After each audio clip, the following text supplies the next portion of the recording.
Welcome to the WSO Weekly Wrapup, where I talk with my team about the 5 most trending discussions in the Wall Street Oasis community. Enjoy. All right, welcome everybody to another episode of the WSO Weekly Wrap-Up. Today we're just going to have a quick one, three of the top trending discussions. Matt, take it away.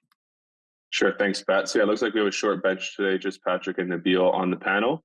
But let's give it our best crack here. So first topic that was trending on the forums this week was all about becoming a better conversationalist in investment banking. We've had a handful of analysts make the comment that given they're working so much throughout the week, that they don't really have much to talk about anymore amongst just their peers in the office, but even just friends outside of work.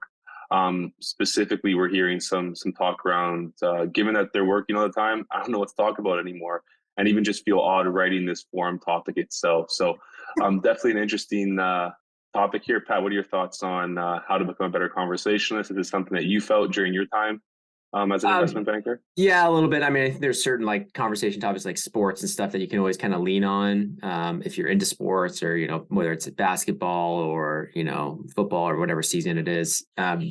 But yeah, I think even just listening to like various podcasts or anything could be a helpful way to kind of just be a little bit more interesting. I don't know, Nabil, are there certain ones you recommend? No, I mean, I personally don't listen to a lot, so I don't know. But like sports, again, like that's always a thing, right? Like whatever sport you watch, pick a team, friendly banter in office. Yeah, I think somebody said you could just buy more watches to talk about watches. That's an expensive way to be interesting, though. Yeah, exactly. Well, then I feel like you're kind of living up to that typical banker, expectation of those topics you're speaking about. I mean, it's interesting to even think about coming from the avenue of networking. You don't want to, you want to find a way to differentiate yourself. And a lot of ways that could happen is just having some meaningful conversations. So, I mean, my only worry with like sports, I feel like that's typically played out. Like every guy's going to speak about sports. I mean, even every woman too. Feels like it's a topic that could be brought up. But what would you suggest for even maybe from like a networking perspective? Not even just like relationships internally, even with friends. Like how about networking? Because obviously, good conversations important to leave a lasting impact with others. What do you think, Nabil? I don't know. Like it depends. Like what the networking. I mean. Yeah, any sort of affiliation. So like if let's say sports is obviously one, alums. So if you're talking to alums, like talking about like the different clubs, what's going on campus, that type of stuff, I think is interesting and always an easy way to connect. Or some news related stuff you could talk about. Something non-political, yeah. Events. Although I don't know how much people want to talk about like inflation, the Fed's rate rises. I don't know if that's like a fun topic of conversation that'll like actually get you a strong relationship, but. Well, I think that to your point there, I know we've had conversations where you got some pretty good outreach from people that were referencing your alumni and some cool places on campus. And I know you've been raving about that and how it left. I just thought I was absolutely shocked at some of these sales emails I'm getting now. I don't know if it's a bot or Matt's like, no, it's all custom. But basically, they're talking about like hubs on campus, and it's a tiny little liberal arts school that no one would know about. But look at the impact it made on you. Yeah, I was you're like the founder of this business, and it's resonating with you, right? So I think it's all about putting an effort in, right? Like like having a conversation with someone does take effort, and maybe even a little bit of prep, as kind of silly as that sounds, taking 5 minutes just to learn about the individual you're speaking with, and putting some prep in. Definitely goes a long way, both for personal relationships, but even just from a networking perspective as well. Yeah, and just trying to go deep on a few specific things. Like let's say you love woodworking or building, whatever in your spare time, you have some other strange, hobby, maybe your chess, and you like to talk about that. Like just finding other people around those interests, I think is helpful. And actually being really knowledgeable about it and understanding what's the news in that specific realm makes you more interesting. So, I watch a lot of like Tesla stuff on YouTube because I think it's super interesting what's going on there. So like I could probably tell you everything that's going on with Tesla. Like, so if someone's interested to talk about that, like long or short, I think it's super fun to like argue with people over what's going on. Or Peloton. I know Peloton. Or Peloton, but Peloton's a little bit more of a sad story. And I lost way too much money on that. So the past couple of months, it's a bitter topic. Yeah. Although it popped 25% yesterday. Yeah, it looks like a double off the lows so far. Off the lows. But yeah, Yeah, exactly. Keyword That was off the priced load. like it was going to go bankrupt, and now I don't think it's gonna. I think it's a going concern now, but we'll see. We'll see how long it has. All right. Well, without getting too off topic here, guys, in a similar note, another trending topic of the week was around hiring your friends and how one individual got burned by that, unfortunately. So, Nabil, we'll let you get a lead on here for this topic. But do you find, is there a fine line you have to kind of walk, whether, maintaining that loyalty you have with your friends, but also, the loyalty you have to your business there? What are your thoughts on hiring friends or Uh, at least referring friends to a role? I mean, I'd probably for business first. Like, yeah, you don't want to like refer someone who's like not like who won't live up to your reference, and then that becomes an issue. But like professionally, you'd rather like it's better to judge your friends properly before you give them any kind of reference you don't want. I mean, there's always I think the post was about like someone who got referred in good faith, but like that's very tricky. It's like easy to go after the whatever event and be like, yeah, this guy probably didn't work, but like, did you really think about it before? Did you just blindly submit like a reference? Or do you think it would make a difference? Because there are companies that actually only hire through references, right? Like Steam and all that do really well. But then the idea there is like the employees kind of understand what what is required at the company, and then they bring like-minded individuals in.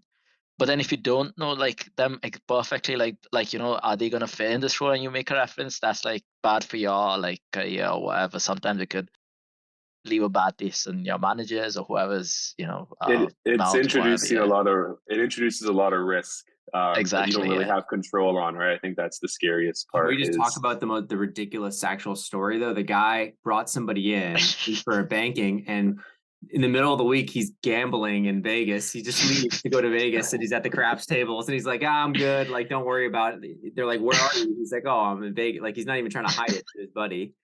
That's crazy. It's just insane. I mean, I think Midweek Vegas. that's an extreme example where the guy is coming into a really high demanding job and doesn't realize it or doesn't care, and just thinks, oh, I have the job now. I mean, the guy's gonna get fired. Of course. Yeah. So Yeah. But now that's the issue is now the guy that referred him also has, that bad look on him as well. Because obviously, people at the firm want you to make sure you're putting the firm's best interest out there as well. So I think, yeah, to Nabil's point, I think there's definitely some firms that only do referral based hiring. Yeah. The way I see it personally is I almost have buckets like within my own personal life. There's my friends, but there's also just like acquaintances. And so in a situation, if I was ever put in that, I would maybe just lean on my acquaintances, people I know in my network that I wouldn't necessarily consider a friend, but I know they do good work. And based on their experience, I think they'd be a good fit culturally, but also just for the work that needs to get done. So I think I would maybe pull from that pool within my personal network versus my friends. I mean, there's maybe unique situations, but I think it kind of ties back to you're already in a high demanding job. Why introduce more risk? Because there's nothing more frustrating than not being able to control something, but have the risk still lie on you. Yeah, to be fair, I mean, the only reason I got back into private equity after I was fired is because of referral from my former, colleague at Rothschild. So like, I would have never gotten back in if there wasn't for that referral, because there was some red flags, because it was like, why did he leave that first firm so fast? And so him kind of putting his neck out was a big deal. But obviously, I worked hard for after I got hired, so it wasn't an issue for him. And he pocketed a nice little referral fee on top of it. Yeah, of course. Yeah. But see, in that situation, that would probably be considered more of like a work friend, right? There's people that have work friends, yeah, and there's exactly. like friends, right? Maybe you grew up with or went to university, college with. Yeah, work friend is definitely easier because you at least know they fit in there, or they have the experience. Exactly. Yeah. Naturally. All right, perfect. Well, then last topic of the week, guys, dealing with the terrible bonus. So I know we spoke about this last week. Bonuses are a hot topic. But ultimately, from, I guess, just a personal situation, Pat, how would you deal with, you had a bad bonus, you were expecting higher, and now all of a sudden you're feeling undervalued and underpaid, again, in a high stress role. What were your best plans of action in terms of how to deal with that? I think just trying to keep perspective is really important, and then just like stepping back and not.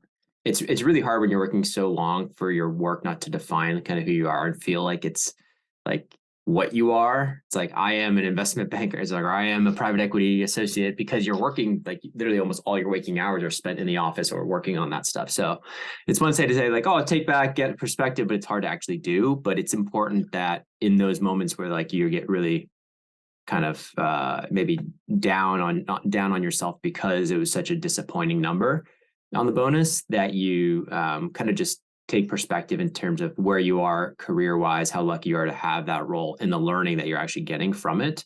And if you're at a place where you've been there for a few years and you haven't been learning, then that's a different conversation. Like, should you even be there? So you're getting a ton of value that's going to pay off ideally later in your career, much bigger. And that low bonus number isn't really going to move the needle, if you're continue to have success, if you continue to learn. So I think just keeping that perspective helps make it a little bit less painful. Although I'm not going to lie, after like a whole year of 80-hour weeks, and you're envisioning this big bonus, right? Or you're hearing about previous years. I think the key to this is understanding that, like, as you kind of enter the investment bank career in the private equity space, I think you just have to keep it known in your mind that you're directly correlated to the financial markets, right? And so in good times, your pay and your salary is going to be almost like supercharged.